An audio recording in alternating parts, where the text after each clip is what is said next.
लब्धये वंदे सद्गुणलब्धये। तत्वार्थ सूत्र महाशास्त्र की यह तत्वार्थ राजवार्तिक नामक टीका है और इस राजवार्तिक टीका के आधार से हम 27वें सूत्र के संदर्भ में यहाँ चर्चा कर रहे हैं। 27 नंबर का सूत्र जिसमें भारत और ऐरावत क्षेत्र के वृद्धि और ह्रास के लिए 6 समयों की चर्चा की है। बहुत मार्मिक और रोचक विषय है जिसे हम यहाँ बतलाना चाहते हैं आपको, तो आनंद भी आएगा क्योंकि ये चर्चा ही अपने आप में कुछ अपघट के है। हो सकता है कुछ लोग कम हो रहे हो, कारण कि अपना जो विषय चलता है ये थोड़ा सा भौगोलिक विषय है, लेकिन इस भौगोलिक विषय में भी ये वृद्धि ह्रास का प्रकरण ही अलग हटके है, कुछ मार्मिक विषय है। मैंने कल भी थोड़ा बहुत बीच में ये बात कही थी कि ये काल की चर्चा क्षेत्र की चर्चा के बीच में आ गई है और इसके माध्यम से कुछ विशेष बातें बतलाना चाहते हैं। वर्तमान में अवसर्पणी काल चल रहा है, उत्सर्पणी नहीं, अवसर्पणी। अवसर्पणी का मतलब यह ह्रास का काल है, ठीक है ना। यह काल ह्रास का है, इस काल में ह्रास होता है, कमी आती है, हर चीज में कमी होती है, बुद्धि में, बल में, योग्यता में, सामर्थ्य में, क्षमता में, शारीरिक ऊंचाई में, उम्र में, सब चीजों के अंदर धीरे धीरे जहाँ कमी आती रहे उसका नाम है अवसर्पणी। और उत्सर्पणी काल में हर चीज में वृद्धि होती चली जाती है, क्योंकि उत्सर्पणी काल वृद्धि का काल है, ठीक है ना। आप देखिए, आप कई जगह कई लोगों को वर्तमान काल के संदर्भ में कुछ भ्रांति भी उत्पन्न हो जाती है। क्या भ्रांति रहती है? उनको ऐसा लगता है कि वर्तमान में तो विकास हो रहा है। आप लोगों को भी ऐसा लगेगा कि वर्तमान काल तो उत्सर्पणी होना चाहिए ना, क्योंकि ये काल तो विकास का काल है। इस काल में तो उत्तरोत्तर विकास होता जा रहा है, वृद्धि होती जा रही है। पहले मोबाइल नहीं थे, आज मोबाइल आ गए हैं। पहले टीवी नहीं थी, दूरदर्शन, फिर नेट वगैरह, कंप्यूटर वगैरह।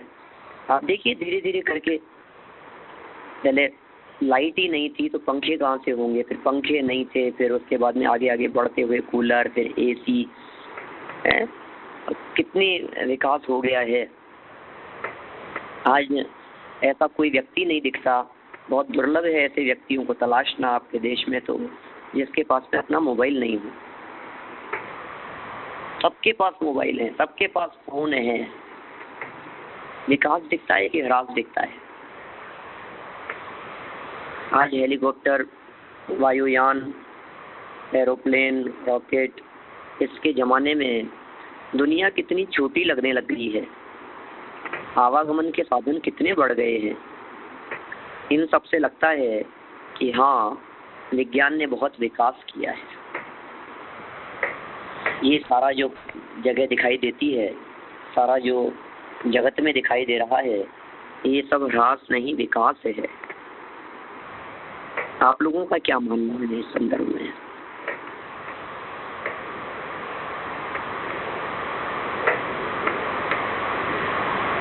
आप लोग क्या मानते हैं? बहुत सारे बुद्धिजीवी लोग तो तर्क करते हैं ये कह करके, ये कहते हैं कि नहीं, उत्सर्पणी है भाई साहब, अभी तो अवसर्पणी नहीं है। लेकिन भाई वे बहुत क्षणिक बातों के आधार पर देखते हैं, वे सिर्फ वर्तमान काल के आधार पर मात्र देखते हैं, और वर्तमान काल के आधार पर देखने पर कुछ बात स्पष्ट नहीं हो पाती, क्योंकि वर्तमान भी तो बहुत लंबा होता है ना। आप क्या देख रहे हैं, आप कैसा देख रहे हैं, माने अवसर्पणी काल में भी कुछ पूछना है।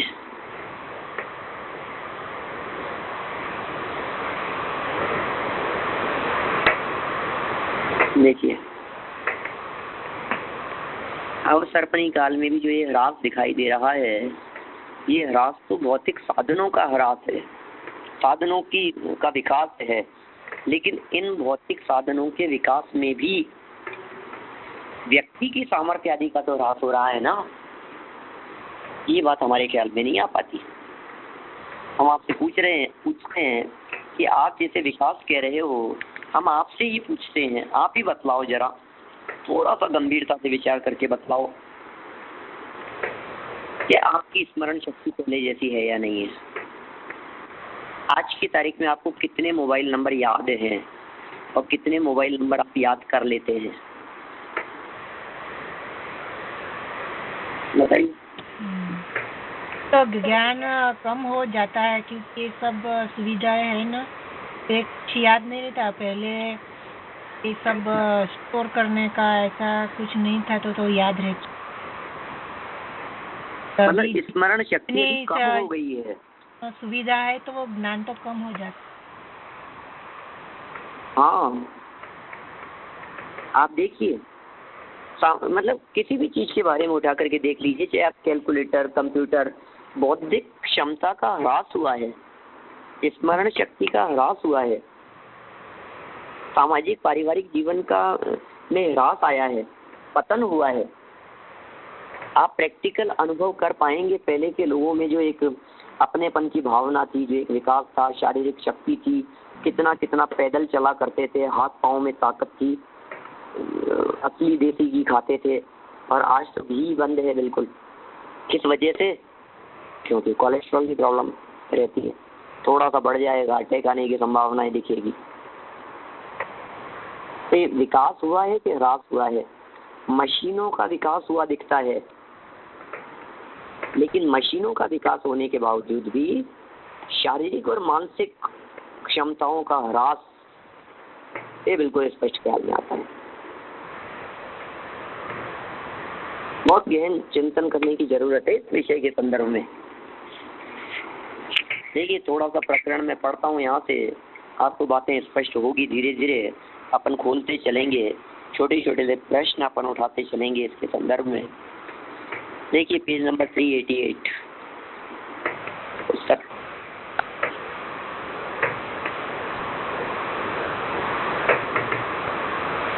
पुस्तक का पेज है 388।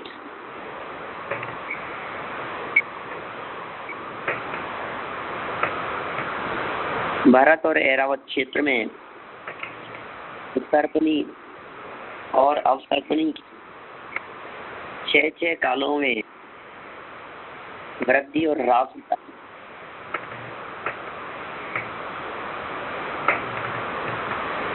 जैसे पर्वत दाह कहने से पर्वतवर्ती वनस्पति आदि का दाह समझा जाता है,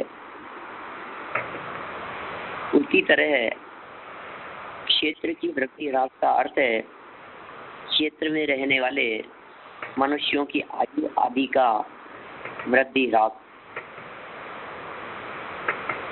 अथवा भरत ऐरावत योग यह आधारार्थक सप्तमी है, अर्थात इन क्षेत्रों में मनुष्यों का अनुभव, आयु, शरीर की ऊंचाई आदि का वृद्धि ह्रास होता है।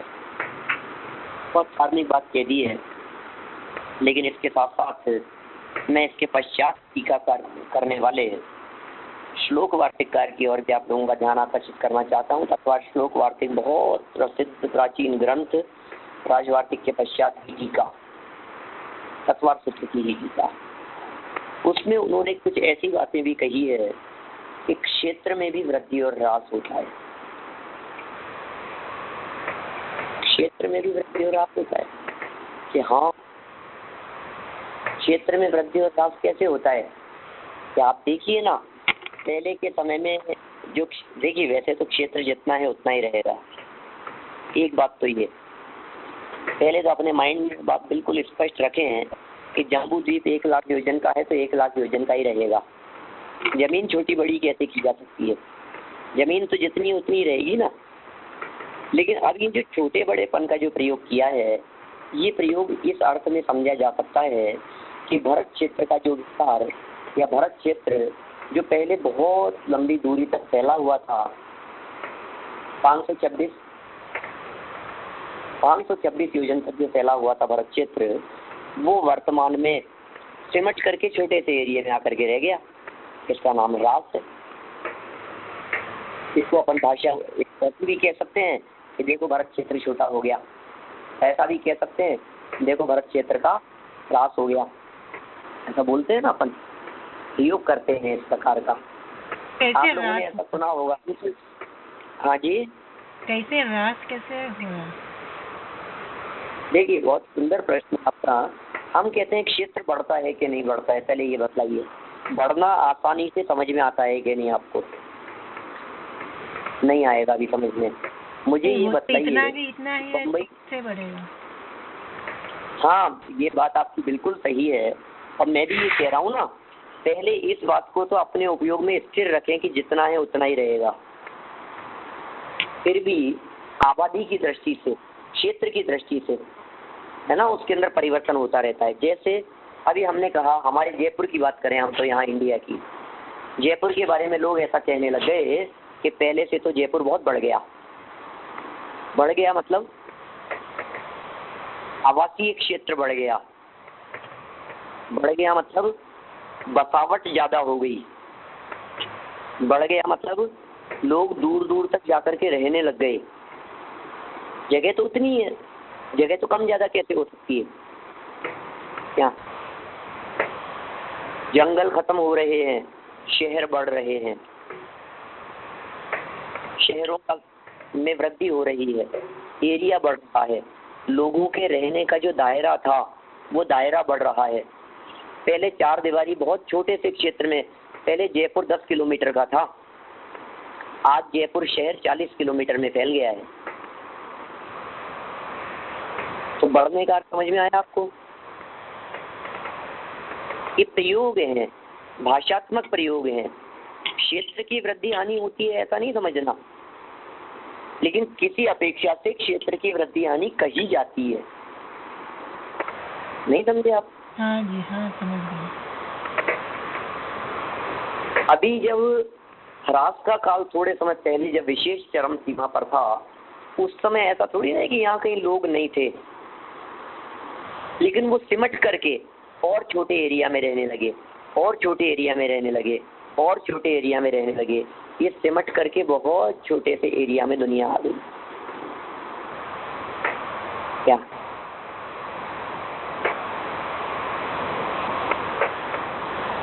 अपन जो देखते हैं ये दुनिया, भरत क्षेत्र 526 योजन का है।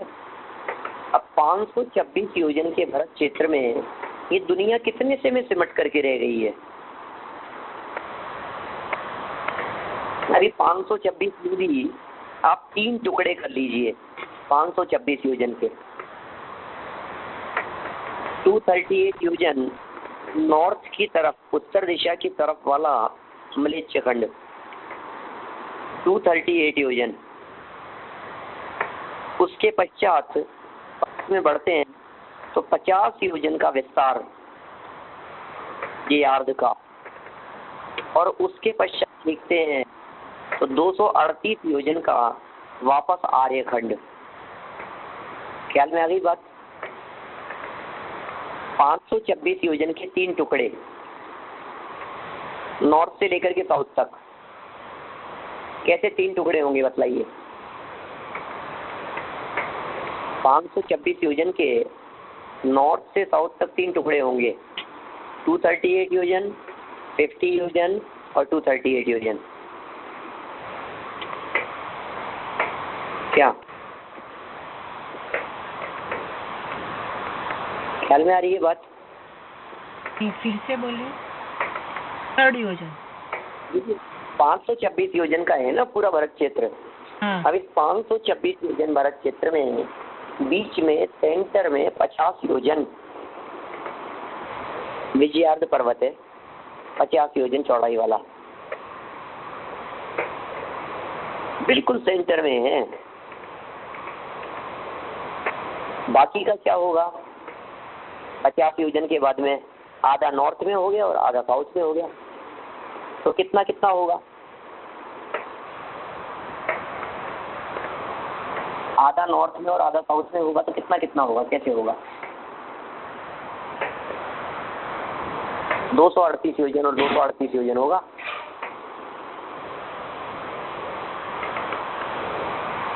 ठीक है ना? चलिए अब समझ लीजिए आप 238 योजन के आर्यखंड में बीच में आ गई अपनी दुनिया। अब ये दुनिया 238 योजन में से सिर्फ 2 या 3 योजन में दिख रही है, तो क्लियर हो जाती है बात। क्या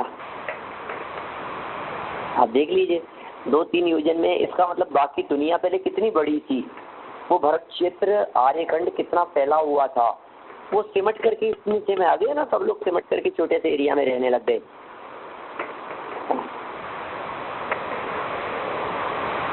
ये 3 योजन, तो इस तरह के तर्क भी उसमें दिए गए हैं। कहाँ दिए हैं? तत्वार्थ श्लोक वार्षिक में ऐसी चर्चा की है, क्षेत्र के वृद्धि ह्रास के संदर्भ। चलिए अब अपन बढ़ते हैं। क्षेत्र का वृद्धि ह्रास तो नहीं हो सकता। यहाँ अकलंक देव आचार्य देव ने तो किसके वृद्धि ह्रास की बात कही है? देखिए कैसे शब्द दिए हैं, अनुभव, मनुष्यों का अनुभव, अनुभव कम हो रहा है, एक्सपीरियंस कम हो रहा है, आयु कम हो रही है। देखिए पहले के पुराने लोग 100 वर्ष, 110 वर्ष, 125 वर्ष, 95 वर्ष, 90 वर्ष, कैसी आयु हुआ करती थी।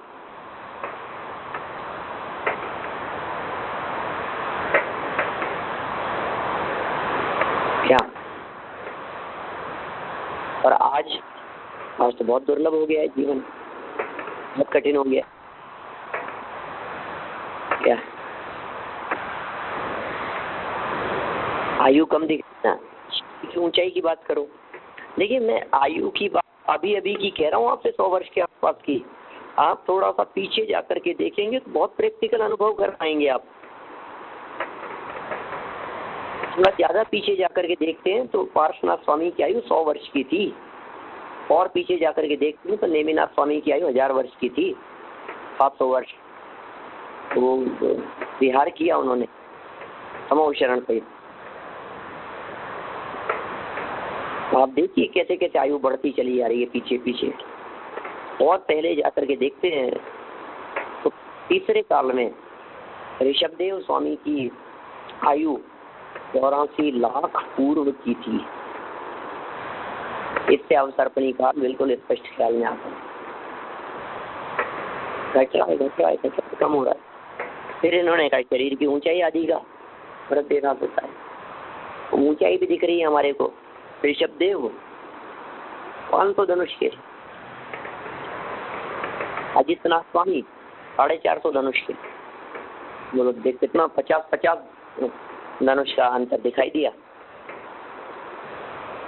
500 धनुष और 450 धनुष, कितना फर्क हो गया। और फिर घटते घटते पार्श्वनाथ स्वामी 9 हाथ के और महावीर स्वामी सिर्फ 7 हाथ के रह गए। बोलिए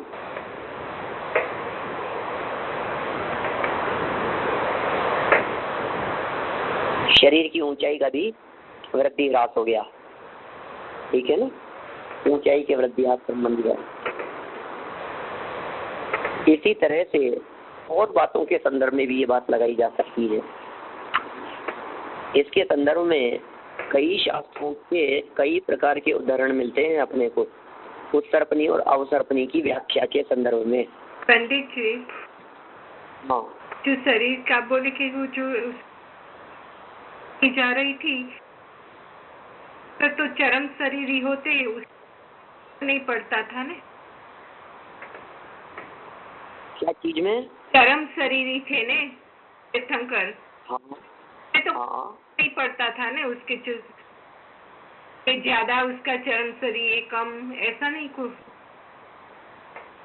नहीं, चरम शरीर में तो कम ज्यादा फर्क पड़ेगा नहीं, लेकिन ऊंचाई कम होती जा रही है ना, हाइट कम होती जा रही है। हाँ, लेकिन शरीर वज्र वृषभ नामक इन्होंने है, लेकिन इतना होने के बावजूद भी शक्ति में तो कम ज्यादा अपन का फर्क पड़ता है ना। जैसे मान लीजिए बाहुबली और भरत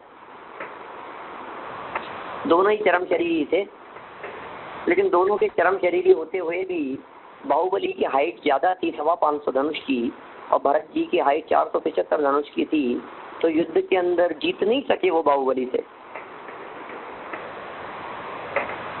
चरम शरीरी लोग भी आपस में यदि लड़ते हैं तो कौन जीतेगा? जिसकी शक्ति ज्यादा होगी, जिसका बाहुबल ज्यादा होगा, वही जीतेगा ना।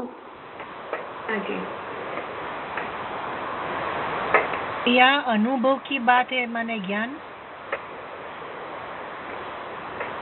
अनुभव का मतलब क्षेयोक्षम भी लिया जा सकता है।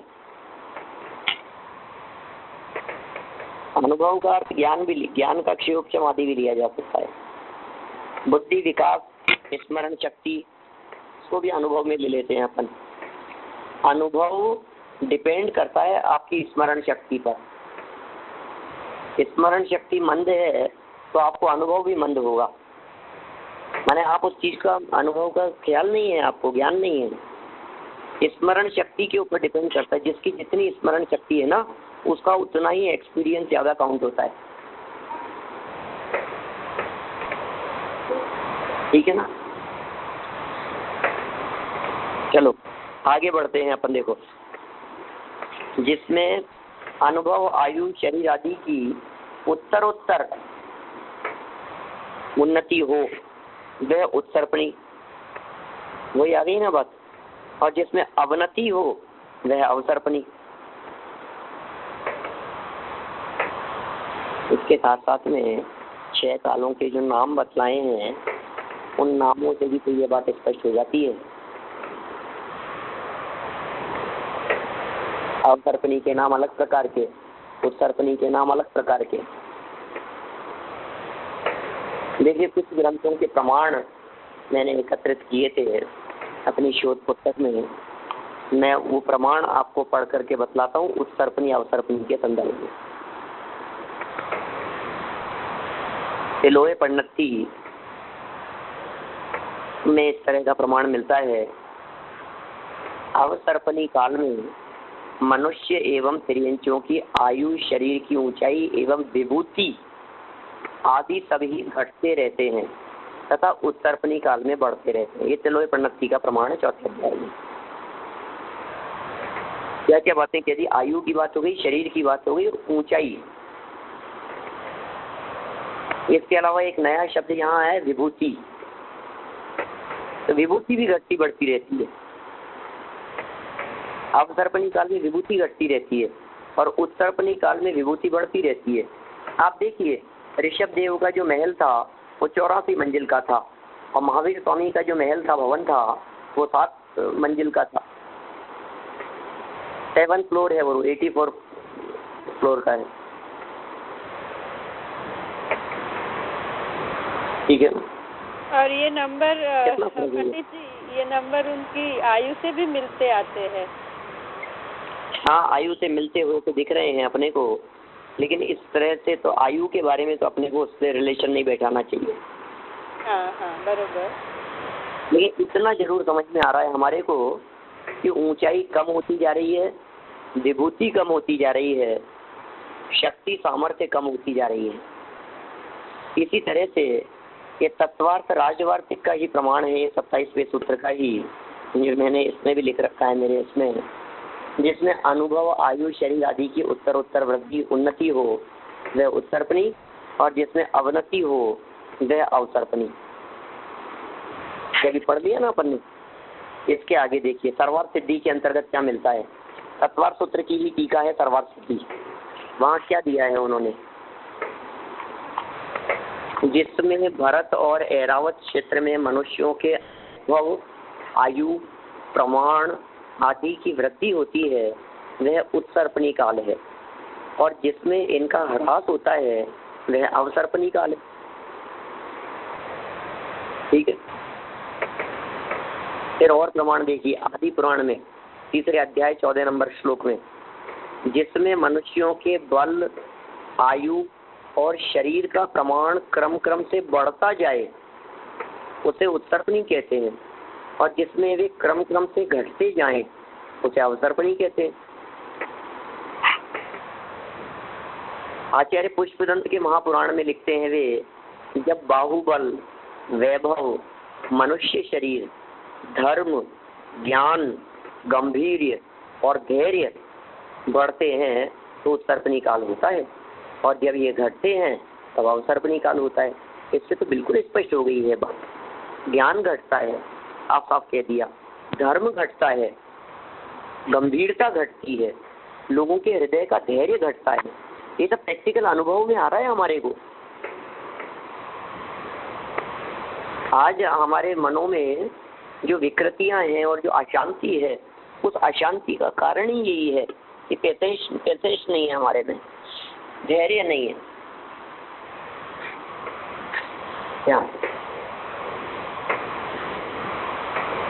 कितनी बड़ी प्रॉब्लम है ये। धर्म घट रहा है ना उत्तर, धर्म के नाम पर भ्रांतियां बढ़ रही है। टोडरमल जी ने एक बहुत मार्मिक बात लिखी है कि कितनी भी भ्रांतियां चलती रहे दुनिया में, धर्म के नाम पर चलती भी है, बहुत चलती है। कोई भी व्यक्ति आता है और अपने नई बात के आधार पर कुछ भी बात को प्रस्तुत करने लगता है ना। ऐसी चर्चाएं चलती है। कोई चर्चा किसी भी विषय को उठा करके कोई बात आ गई सामने और चलने लगी कुछ भी बात। जितने अन्य मती दिखते हैं ये सब अन्य मती जैन दर्शन से ही निकले हुए हैं।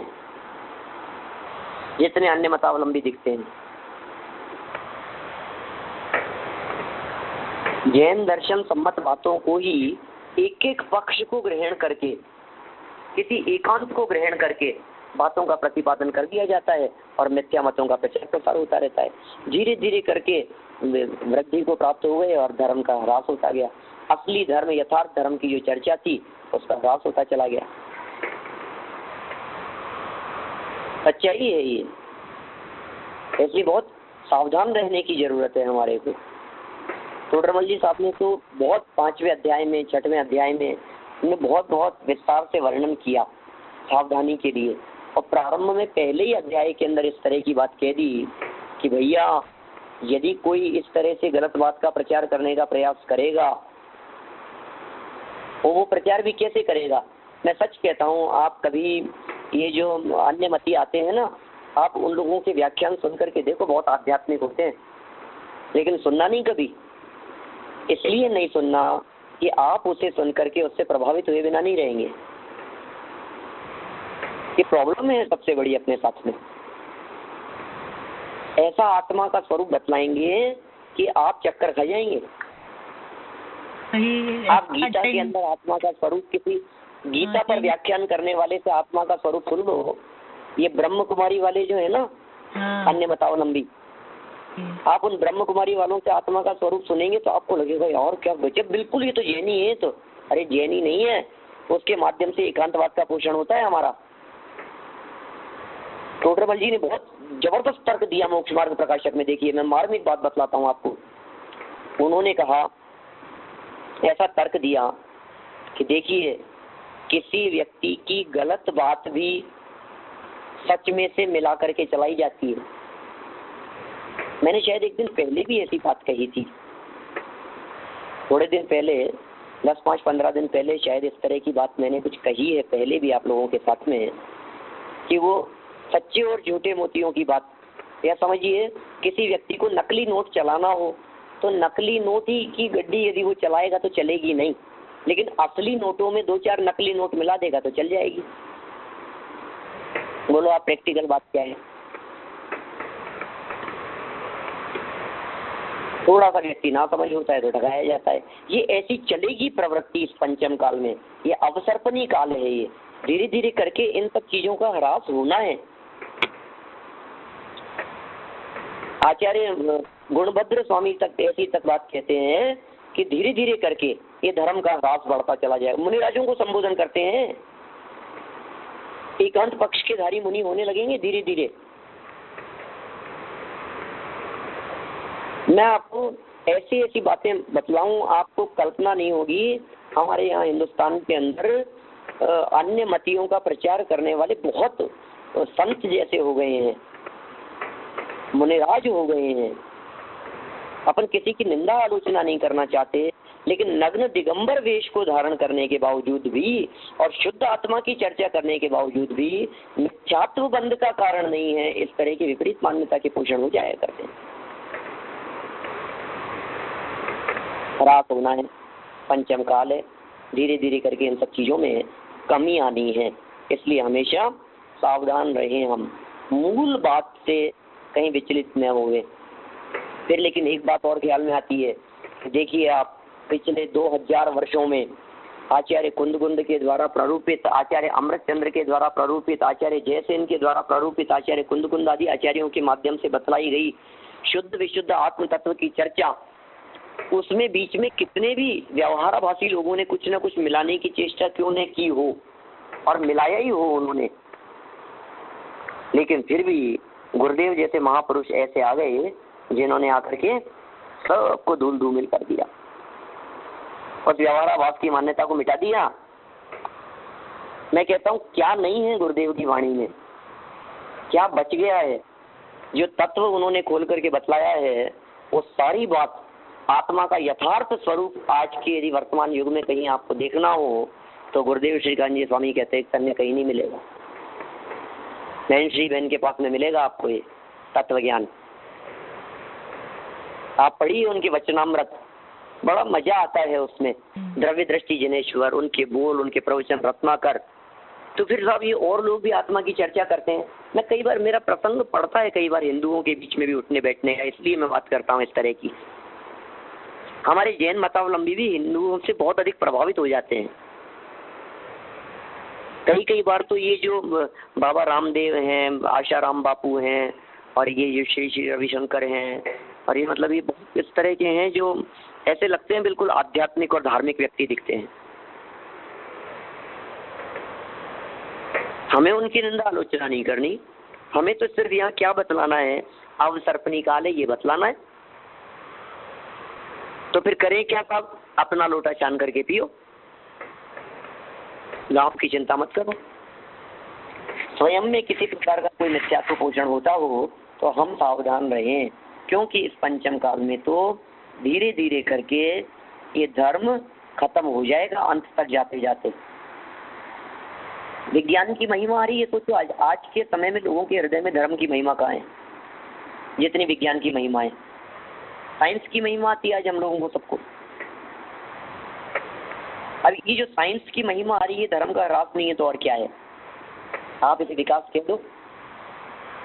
लोगों में सदाचार में कमी आ रही है, शिथिलाचार पनप रहा है, आचरण में हीनता आती चली जा रही है। पहले जैसा कठोर आचरण नहीं रहा है अब लोगों का। बढ़ती अनैतिक, अन्याय, अनाचार, इनकी प्रवृत्तियां ये इस बात को सूचित करती है कि वर्तमान में अवसर्पणी काल चल रहा है। अनाचार बढ़ता जा रहा है, अत्याचार बढ़ते चले जा रहे हैं, हिंसा बढ़ती चली जा रही है। आप देखिए तो सही क्या क्या नहीं हो रहा है। शराब पीने वालों की संख्या बढ़ती चली जा रही है, मांसाहार करने वालों की संख्या बढ़ती चली जा रही है। धीरे धीरे करके कत्ल खाने दया रूप परिणाम नहीं रहे हैं। मुझे ध्यान है आज के 25 साल पहले भी जब हम कभी दादा के प्रवचन सुनते थे डॉक्टर भारिल साहब के, तो उनके प्रवचनों में हो सकता है वे रिकॉर्डेड प्रवचन कभी आप लोगों ने कभी, वो तो रिपीट भी करते हैं बहुत बार बातों को, आप लोगों ने भी कभी सुना होगा कि किसी एक जैनी व्यक्ति के सामने किसी एक चींटी को या मच्छर को ला करके कहो कि मैं तुम्हें 100 का नोट दूंगा, तुम इस मच्छर को मार दो, इस चींटी को मार दो, तो जैनी व्यक्ति उसको नहीं मार सकता। ये बात हमने सुनी है आज के 25 साल पहले, 28 साल पहले, 30 साल पहले। हमें आज भी वो शब्द ध्यान आते हैं, लेकिन जब मैं वर्तमान में देखता हूँ तो जैनियों के घरों में वो हिट उससे रैकेट जैसा होता है, एक मच्छरों को मारते हैं जैनी लोग। क्या हो गया, मेरे को तो ऐसा तड़पता है हृदय कि उनको देख करके। अकेले गुड नाइट की और उसकी बात नहीं कर रहा हूँ मैं, इन सब से क्या होता होगा पता नहीं, लेकिन वो तो डायरेक्ट ऐसे हाथ में जैसे रैकेट होता है ना, जिससे खेलते हैं, शॉट लगाते हैं, एक टेनिस वगैरह खेलते हैं, इस तरह के वो कुछ करंट जैसा रहता है उसमें, कोई सेल वगैरह के माध्यम से, और वो उससे मारते हैं। पता नहीं आप लोगों के उधर भी, मैंने तो बहुत कई जगह पर देखा, मेरा तो दिल दहलता है उनको मारते हुए देख करके। इंडिया में देखा है हमने, घर में देखा है। आपने देखा है इंडिया में? हाँ, वो रैकेट जैसा आता है ना, तो वैसे फिर घुमाते हैं तो वो मर जाता है, पट पट पट ऐसा करके मरते हैं मच्छर। आवाज भी आती है जब मरता है। मारते हैं। अरे राम, क्या हो गया ये क्या हो गया है? जैनियों के ऐसा हो गया है, जैन परिवारों में ऐसा हो गया है कि धर्म का ह्रास साफ साफ नजर आता है भाई हमारे को। कब तक चलेगा ये, कब तक बचाएंगे अपन इसे, कैसे टिकेगा ये?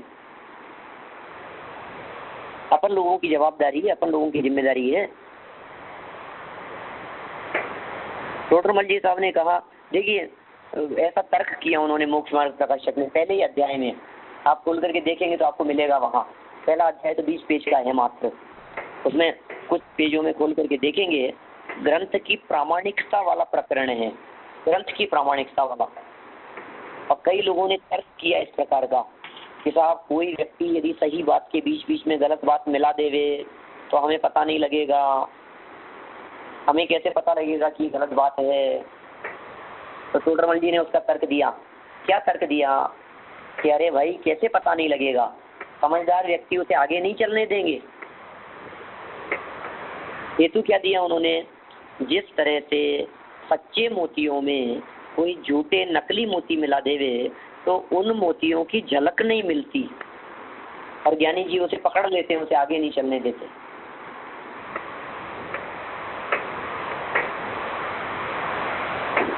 देखिए धर्म के ह्रास संबंधी बात हुई, कौन सी जगह पर मिला ये धर्म शब्द अपने को?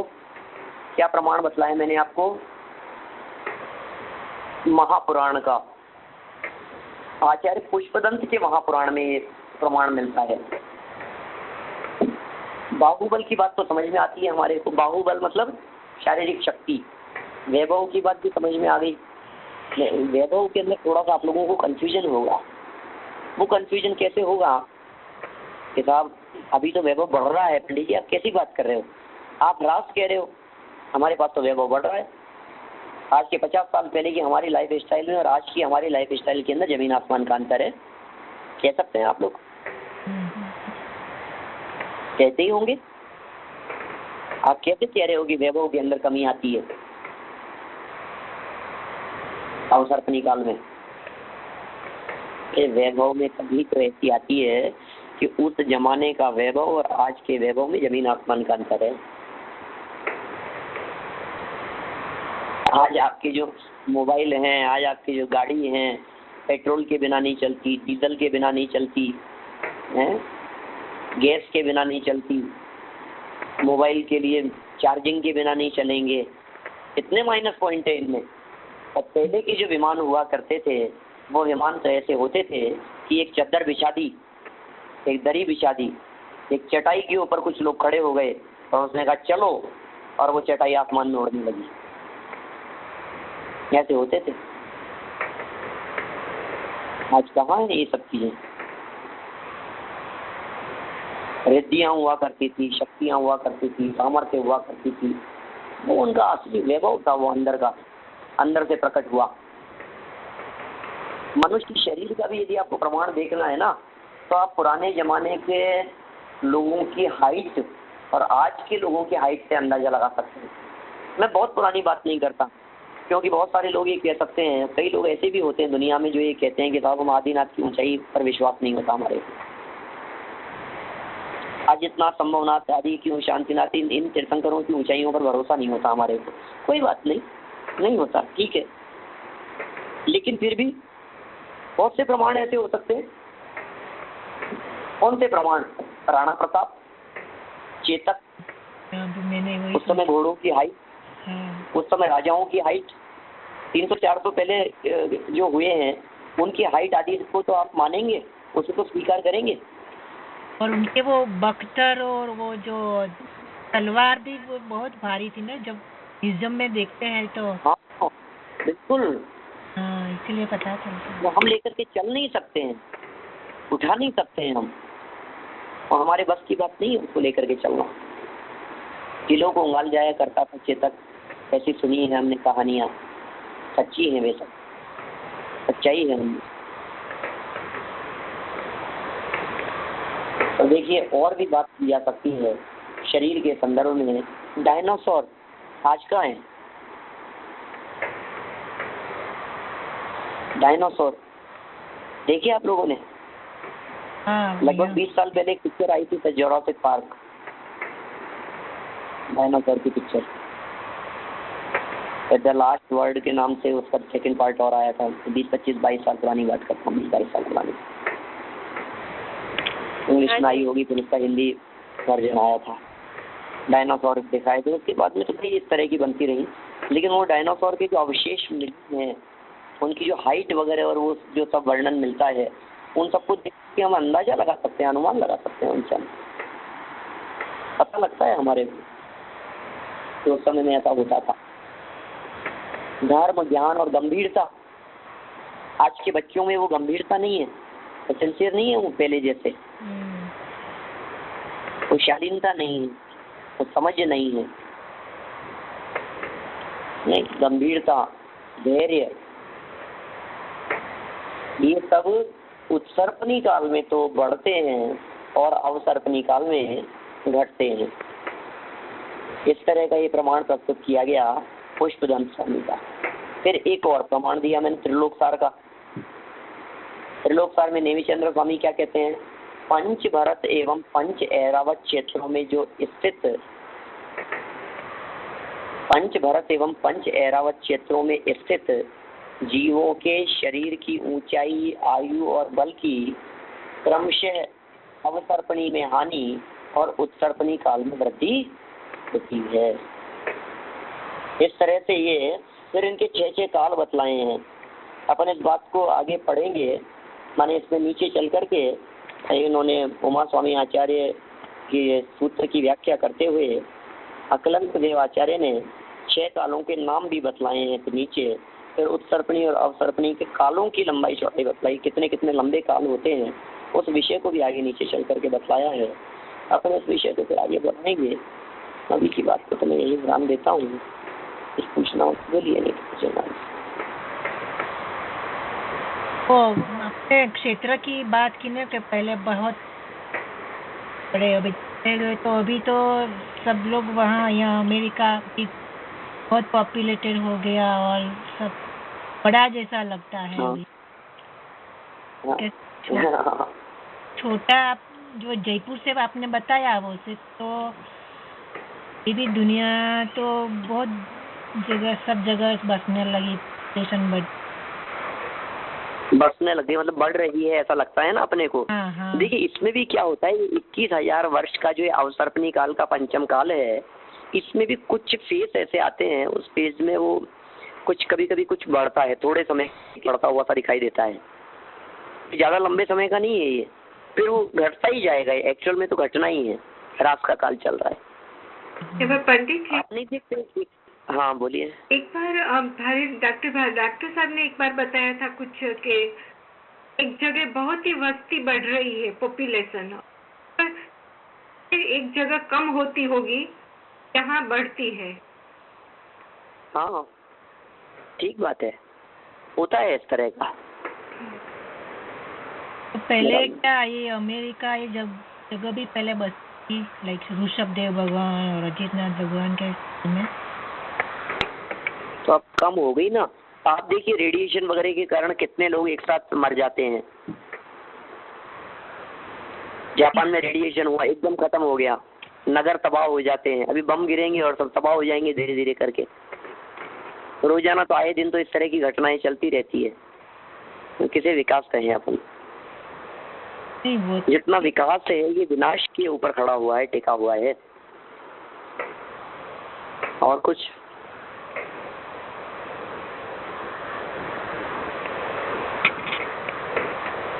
चलिए, वाणी के ज्ञान से सूझे लो कालो, सो वाणी मस्त नमो सदा दे तुम दो, सदा दे तुम दो। 9 बार